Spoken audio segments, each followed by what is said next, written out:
Hi, my name is Anala Trinidad. I'm a dietetic support team leader, and today I'm going to demonstrate the Eat Well Guide. So the Eat Well Guide represents a balanced, healthy diet. It doesn't represent a meal, but rather than the food that you eat throughout the day and throughout the week. So the Eat Well Guide is divided into 5 sections. So we have the carbohydrates, we have the oils, we have the dairy, protein, and fruit and veg. We also have foods that we should consume less of, and we also have the drinks. So we'll go through all the food, and I will fill out the Eat Well Guide and show you which kind of foods does it represent. Okay, so we'll start off with dairy and alternatives. So for dairy, that will be considered something like milk, cheese, and we also have some yogurt. Now dairy can be high in calories because it's quite high in fat, so you can always opt out, go for the low fat options, so something like semi-skimmed milk, low fat cheese, and low fat plain like Greek style yogurt. If you are following a vegan diet, you can also go for something like a plant-based drinks, so something like an almond drink, oat, soy drink, but make sure that it's fortified with calcium so you don't miss out on the important nutrients. And the next one is the oils and spreads. So for oils and spreads, you're thinking about butter and that are high in saturated fats.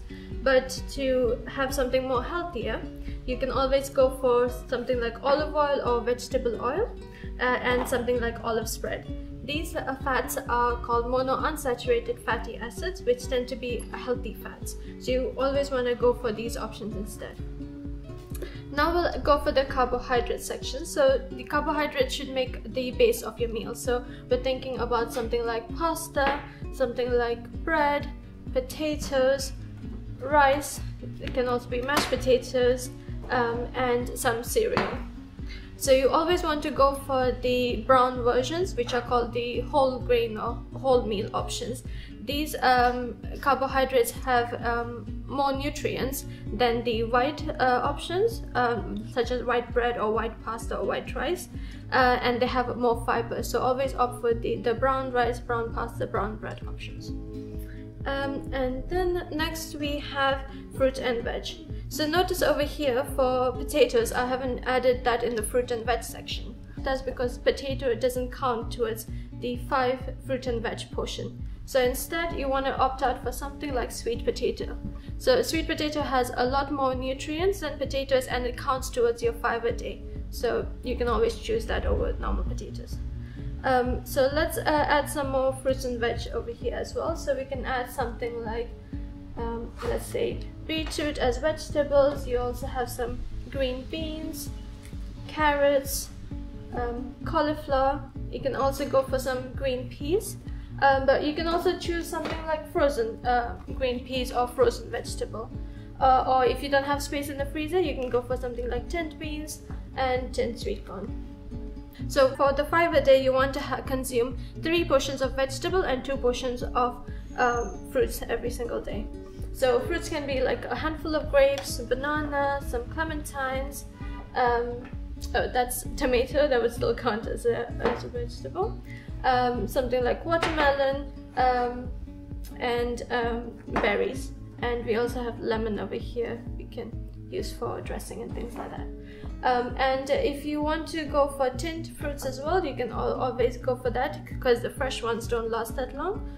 But when you're thinking about having tinned fruits, make sure you go for the option where the fruits are in fruit juice rather than syrup, because syrup can be quite high in sugar and you want to avoid that. So if you go for tinned fruits, make sure they are in fruit juices instead of syrup. And the last one is our protein section here. So for protein, you're thinking about something like chicken, fish, some beef, some eggs as well, and you have some tinned tuna and sardines as well. So that represents some of the protein items, but it's also recommended that you have 2 portions of fish every single week, and one of the portions should be an oily fish, so something like sardines or mackerel is a good idea as well. Now if you're following a plant-based diet, you can also have like tofu as an option, as a substitute for protein. And beans and lentils are also a good idea because they're quite high in fiber and nutrients. And a handful of nuts as well, they make up your protein source. Now the things to have less of, that would include something like a burger. So like try and avoid fast food joints if possible, or if you want to, you can have less of these. So something like a burger, condiments as well, because they're quite high in calories because of the amount of sugar and amount of fat they add into it. You also have like bakery goods like donuts, like cakes, ice cream, cold coffees as well, especially the ones that you get in fast food joints, because they tend to have a lot of sugar and a lot of fat, and biscuits as well. This section of the Eat Well guide you want to try and have less of. And the final section is your drinks. So you want to try and aim for 6 to 8 glasses of drink per day. This can include water, but also have some fruit juice and on tea or coffee. So for tea and coffee, you want to make sure that you do not consume any tea or coffee after afternoon time, as the caffeine in the drink can affect your sleeping habits.